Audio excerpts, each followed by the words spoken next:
कार्यक्रम खूप छान झाला बरं का, आवडला आम्हाला. जेवण आवडलं ना? हो, छान झालं होतं जेवण. हा बरे भाऊ, कसलीही गरज लागली, मदत लागली तर हक्कानं सांगायचं. काय आम्ही आहोत. जी आम्ही पण आहोत. मंत्री साहेब, आमच्याकडे पण लक्ष असू द्या. माझं सगळ्यांच्याकडे समान लक्ष असतं. मला जरा तुमच्याशी बोलायचंय.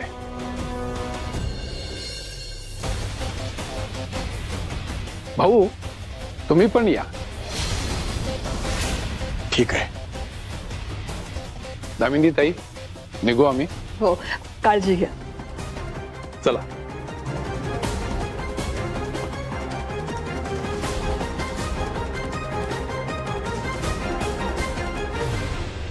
रे, आज तुम्ही फक्त आम्हाला स्नेहभोजन आणि तुमच्या नव्या प्रोजेक्टची माहिती द्यायला आम्हाला बोलवलं नाहीये हे आम्हाला माहिती आहे. पण धैर्य, तुम्हाला वाटत असेल की तुमच्या आणि भाऊंच्या शाळेविषयीच्या वादात मी पडावं आणि वाद? हो, असं काही नाही पाटील साहेब. भाऊंच्यात आणि आमच्यात कसला आलाय वाद? काय भाऊ? बरोबर आहे. आणि राहिला प्रश्न शाळेच्या जागेचा, तर त्या जागेवर शाळा बांधण्यासाठी माझ्या पप्पांनी मदत केली म्हणून भाऊंना ते शक्य झाले. तुमच्या वडिलांनी भूतकाळात खूप चांगलं काम केलंय. आता जिथं शाळा उभी आहे ती जमीन मिळवण्याचा हट्ट तुम्ही सोडून द्या. ती जमीन सोडून तुम्हाला कोल्हापुरात कुठलीही जमीन हवी असेल तर मला सांगा, ती मिळवून द्यायची जबाबदारी माझी.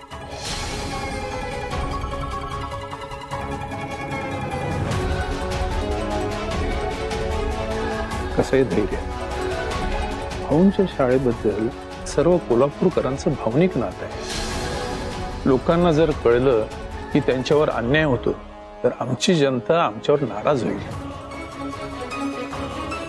आणि तुम्हाला मदत करताना जर जनता नाराज झाली तर येत्या निवडणुकीत आम्हाला ते परवडणार नाहीये. त्यामुळं या जमिनीचा हट्ट सोडा आणि दुसरी जागा बघा. ठीक आहे भाऊ, तुम्ही शाळेची अजिबात चिंता करू नका. तुम्ही तुमच्या तब्येतीची काळजी घ्या. होय, जिथं तुमची शाळा आहे तिथंच कायम उभी राहणं. चला, निरोप घेतो तुमचा. होय, येतो.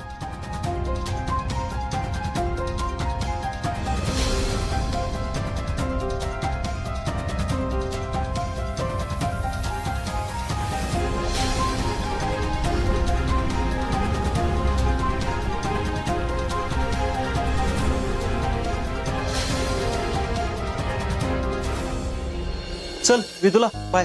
बाय.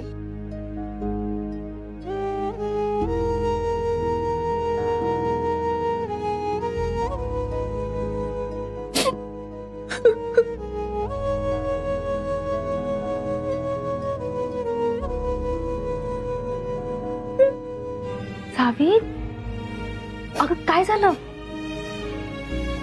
भाऊंना सगळं कळालं की काय? अगं मग असं डोळ्यात पाणी घेऊन का आलीस तू? सावी, बोल माझ्याशी, काय झालंय?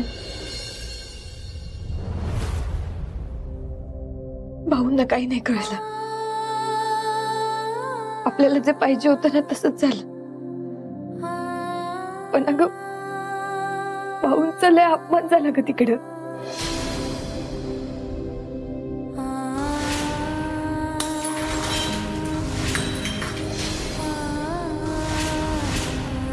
मला नाही सहन झालं ते. सावी, एखाद्या माणसाची वृत्तीच असलं कुचकट बोलायचं असेल ना तर आपण फक्त दुर्लक्ष करायचं त्याच्याकडे. अगं तू मुद्दाम करतोय हे सगळं, पण आपलं नशीब चांगलं म्हणावं लागेल. हो अगं,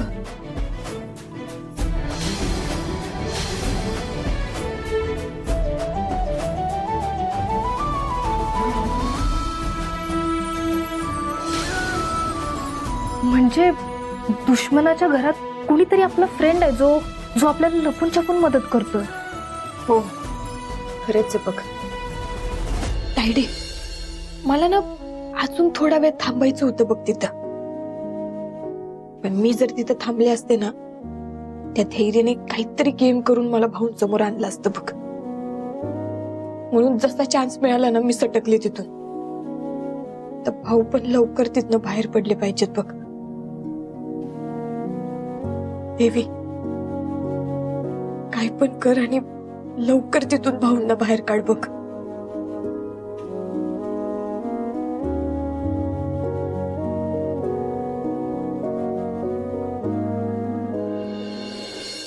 झालं झालं तुमच्या मनासारखं? मिळाला ना मंत्र्यांचा स्नेह?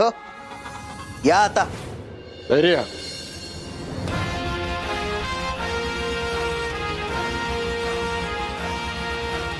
मंत्री साहेबांनी माझी नाही सत्याची बाजू घेतली आहे.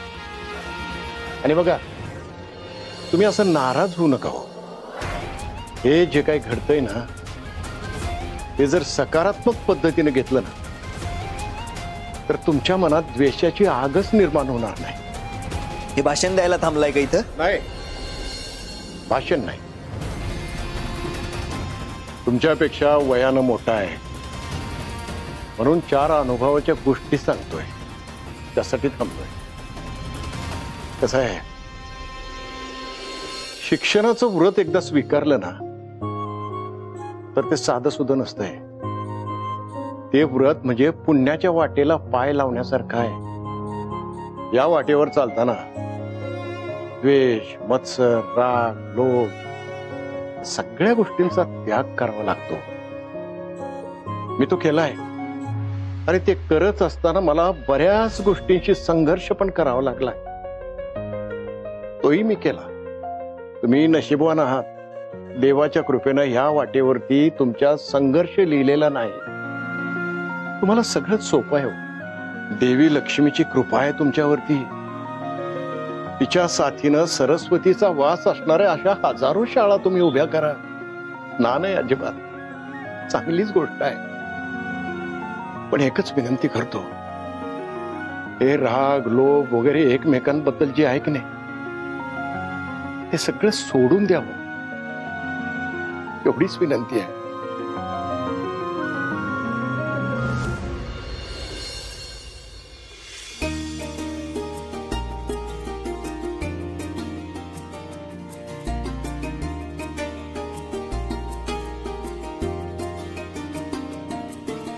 दीपा,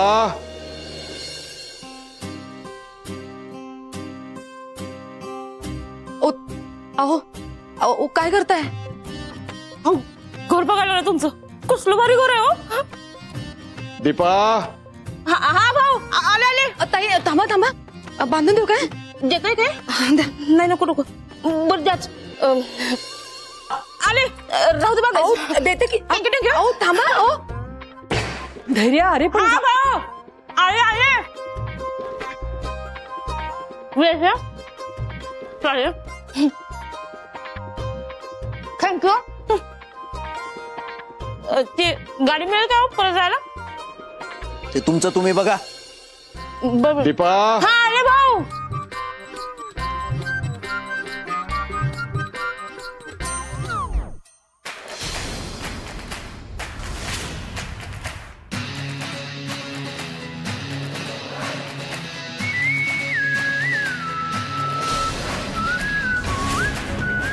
मंत्री काय बोलले बाहेर?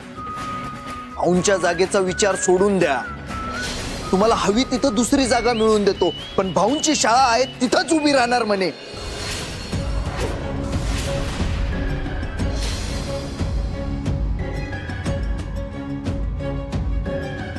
काय? अरे, ज्यांच्या भरोश्यावर घातला घाट त्यांनी आपल्याच कमरेत घातली लात. हे सगळं डेकोरेशन, हारतुरे, गोडाधोडाचं जेवण, हे सगळे पैसे वाया गेले म्हणायचे की. फुकट गेला. तो मंत्री तोंडावर नाही म्हणून गेलाय, पण ती पोरगी त्या थेरड्याच्या समोर न दिसता सही सलामत सुटून गेली. अरे निदान ती मास्क न लावता समोर आली असती ना, तरी सुद्धा काहीतरी झालं असतं. अरे त्या पोरीनं मास्क लावून आपल्याला गंडवलंच की. तरी सांगत होतो हे असले धंदे करू नका, पैसे उधळायचे. त्याने काय नाही होणार आहे. म्हणजे घरात कधी अक्कल येणार देव जाणे. आधी बोंबलून बोंबलून सांगत होतो, पण तेव्हा कोणी माझं ऐकलं नाही. आता करा पार्ट्या, उधळा पैसे.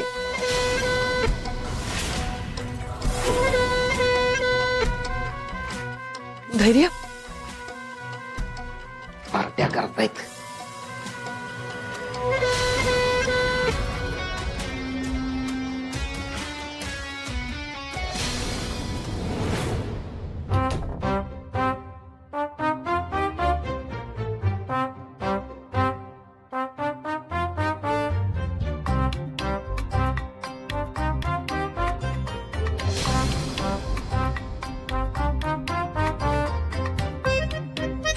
एवढा अंधार काय?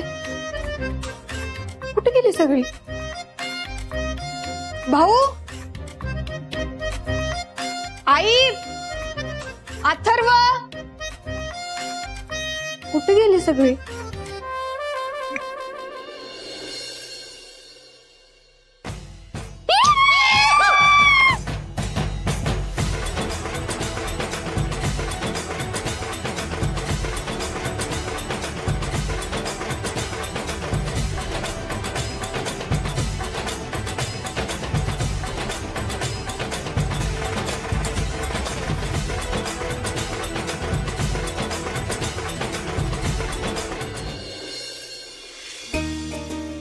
भाऊ, पण आहो एवढं पेढा खाण्यासारखं झालं काय? सांगतो सांगतो, जे घडलंय की नाही ते आनंद साजरा करण्यासारखंच आहे. आता आपली शाळा कोणी पण हडप करू शकत नाही. आपली शाळा सुरक्षित आहे.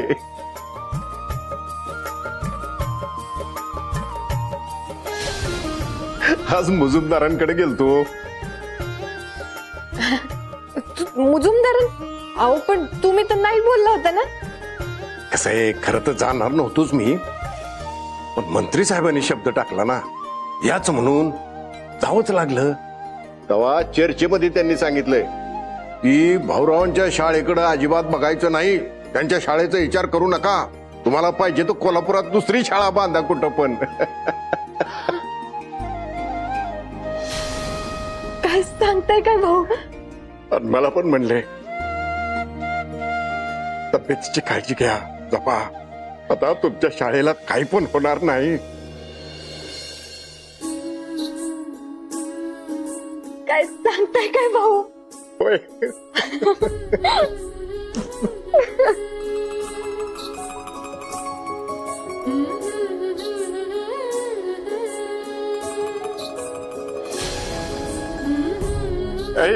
येडूबाई, ऐका नाही आनंदाची बातमी.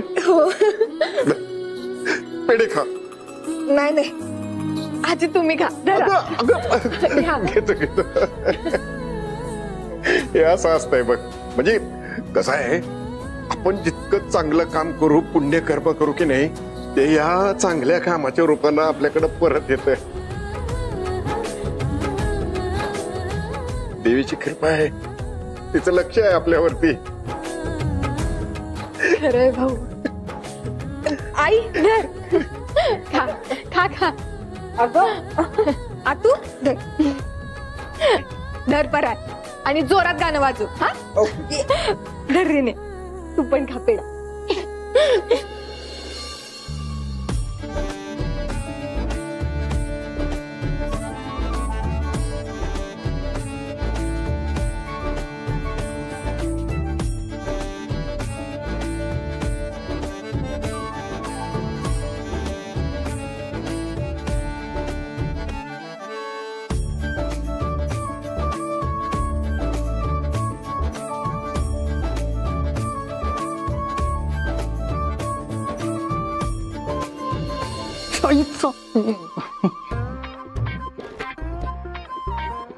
हायच का तुझा निघाय तर? काय पेढा पाहिजे तुला? थांब घेतो. काय धरा, खावा पेढा. मला नाही आता पटायला लागले, तुम्ही एकदम येडायचा बघा. आपलं नुकसान झालंय आणि तुम्ही काय आनंद साजरा करायला लागलायसा? कसलं नुकसान ग? त्या मुजुमदारांच्या तावडीतनं आपली शाळा वाचल्या, हे काय नुकसान आहे आपलं? अहो शाळा त्यांची वाचल्या, आपली नाही. आपल्या पोराची शाळा गेली का नाही? हा, किती कष्ट करून मी तिथपर्यंत पोहोचले होते. त्या शिक्षण मंत्री साहेबांना मी वशिला लावला होता. आणि तो धैर्य मुजुमदार, तो पण त्यांच्या इंटरनॅशनल स्कूलमध्ये आपल्या अथर्वला ऍडमिशन द्यायला तयार झाला होता. पण नाही, आला शिक्षण मंत्री साहेबांना आपल्या भाऊंचा पुळका. म्हणे, भाऊ तुमच्या शाळेला काय नाही होणार. आता तो धैर्य मुजुमदार तिकडे दात खाऊन बसला असेल आपल्यावर. गेलं नाही आपल्या पोराचं ऍडमिशन. तुम्ही येडाच खावा, काय बाई माणूस आहे.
दिवे लागण्याच्या वेळेस असं अंधारात बसणं शुभ नसतं.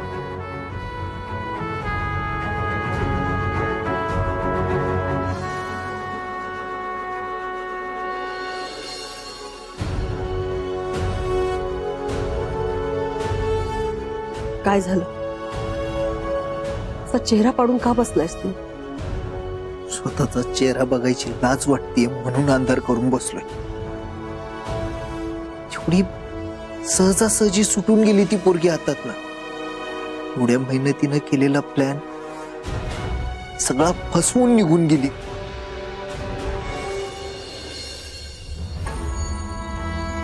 एकच प्लॅन फसलाय ना. तुझ्या सुपीक डोक्यामध्ये अजून कितीतरी प्लॅन असतील. नको जास्त विचार करूस. चल जेवून घे बघू. असं उपाशी नाही राहायचं. जेवून घे, मी वाढायलाच नाही.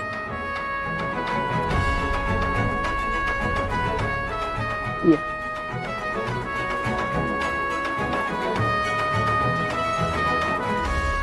अन्नाचा कण काय, पाण्याचा थेंब सुद्धा कशाखाली उतरणार नाही माझ्या. पुरीचा बदला घेतल्याशिवाय मी काय शांत होणार नाही.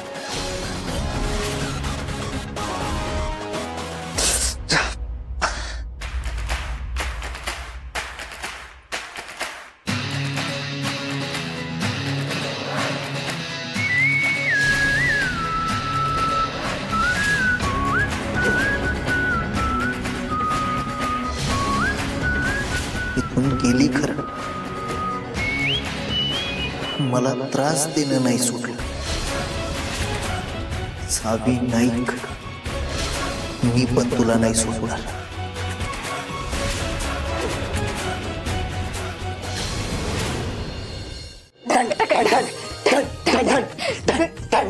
धैर्याचा प्लॅन फसला. सावी आपली वाचली. अरे हळू बोला. या इकडे बस, बस झालं. तो धैर्य काय बोलला पुढं? तो काय म्हणणार आहे? त्याचं तो तोंडणं बघण्यासारखं झालं होतं.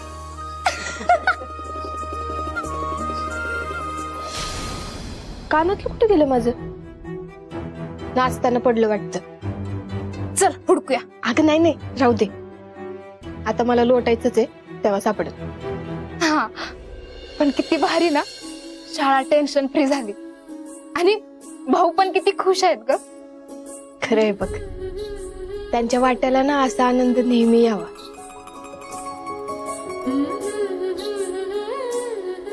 मला की नाही टेन्शन वाला प्रश्न लई सतवायला लागलाय. शाळा वाचली लय भारी झालं, लय म्हणजे एकदम बेस्ट. पण त्या सापाच्या बिळातनं तू बाहेर आलीसच कशी तेच कळत नाही झाले मला. भाऊनी तुला बघितलंच नाही की ओळखलंच नाही तेच कळत नाही झाले. अरे नाही, मला माहित नाही कुणी मदत केली. मला मास्क आणून दिला, पण ती व्यक्ती कोण होती ना तेच मला कळलं नाही बघ. जी कोण होती ती चांगली होती म्हणायची. रिने, एकदम असा खतरनाक बेस्ट माहोल झालाय बघ. आपल्याकडची आनंदाची बातमी दे की तिला. आनंदाची? होय. हे घे तुझा शेअर. आपल्या कोलॅबरेशनचं पेमेंट आलंय. अरे पण माझं कुठलं शेअर? मी तर काही केलं पण नाही, तुम्ही दोघांनीच केलंय सगळं. केले केले आम्हीच केले, पण या आधी एकदम मोठे एवढं चॅनल करून ठेवलेस की नाही त्या जीवावरच केले ग. त्यामुळे ह्यो तुझा शेअर आहे तो घे ग. नाही नाही, मी प्रत्यक्ष काही केलंच नाही, त्यामुळे मी नाही घेऊ शकत हे बघ. म्हणून काय झालं? अगं शेअर तो शेअर असते, घे ग. एक काम कर, हा माझा शेअर आहे ना, मग हा आपल्या शाळेसाठी वापरू आपण. शाळेच्या चांगल्या कामासाठी जर ह्याचा उपयोग होणार असेल ना तरच मी घेईन बघ. हे बघ, आता आपल्याकडे पैसे आले, आधी नव्हते, परत कधी जाऊ शकतात. पण आपली शाळा आणि तिचा सन्मान कायम टिकून राहिला पाहिजे बघ. होय होय होय दादासाहेब, आज फार खुश आहे मी.